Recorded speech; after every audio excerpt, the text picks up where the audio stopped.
పంచాయతీరాజ్ వ్యవస్థ బలోపేతానికి కూటమి ప్రభుత్వం కట్టుబడి ఉందని ఉప ముఖ్యమంత్రి పవన్ కళ్యాణ్ అన్నారు. గ్రామాల అభివృద్ధికి ప్రత్యేక చర్యలు తీసుకుంటున్నామని తెలిపారు. గ్రామ సభల్లో మహిళలు పెద్ద ఎత్తున పాల్గొనాలని పిలుపునిచ్చారు. స్వచ్ఛ భారత్ ను సమర్థవంతంగా అమలు చేస్తామన్నారు. ఎలా తరలి వచ్చారో ఈ గ్రామ సభలకు కూడా రాష్ట్రంలో ఉన్న నలుమూలన ఉన్న యువత, పక్క రాష్ట్రాల్లో ఉన్న యువత, మహిళలు మీరు పాల్గొనాలని కోరుకుంటా ఉన్నాను. ముఖ్యంగా మహిళలకి నేను విన్నవించుకుంటా ఉన్నాను. ప్రెసిడెంట్ ముర్ముర్ గారు కూడా విలేజ్ పంచాయతీ నుంచే వచ్చారు, సర్పంచ్గానే ఎదిగారు. ఈ రోజున ఆవిడ ప్రెసిడెంట్ అయ్యారు. అందుకని మహిళలు ఈ 1/3 సాధికారత పొలిటికల్ ఎంపవర్మెంట్ జరగబోతోంది. దాంట్లో భాగంగానే మేము ఈ గ్రామ సభల్లో మహిళలు కూడా చాలా బలంగా పాల్గొనాలని ఆర్థిస్తున్నాను.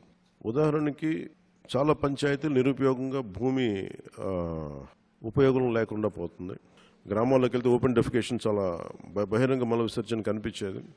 స్వచ్ఛ భారత్ వల్ల అది చాలా వరకు తగ్గింది. ఇప్పుడు దాన్ని కన్సాలిడేట్ చేసి +1కి తీసుకెళ్లేలాగా పంచాయతీలు చేయాలని ఒక ఆదేశాలు ఇచ్చాం. అలాగే ఇప్పుడు కీలకమైనది ఏంటంటే ఊళ్ళలోకి రాగానే చెత్తా చెదారంతో కనిపిస్తూ ఉన్న గ్రామాల్లోకి రాగానే ఎట్టి పరిస్థితుల్లో క్లీన్ అండ్ గ్రీన్ విలేజెస్ కావాలి, దాని తగ్గట్టుగా ప్రణాళికలు చేయాలని చెప్పి ప్రణాళికలు సిద్ధం చేస్తున్నాం. క్లీన్ గ్రామాలు, గ్రీన్ గ్రామాల మీద దృష్టి పెడతా ఉన్నాం. మన భారతదేశానికి కలప ఒక్క డెన్మార్క్ నుంచే దాదాపు 6,000 కోట్ల విలువైన కలప ఇంపోర్ట్ చేసుకుంటాం. దాదాపు 1,700 కోట్ల కేజీలు, 6,000 కోట్ల రూపాయలు.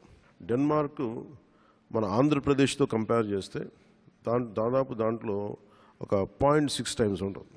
కనీసం ఒక పావంతు కూడా ఉన్న దేశం అది. కానీ దాని నుంచి మనం దేశం ఎంత ఇంపోర్ట్ చేసుకుంటాం.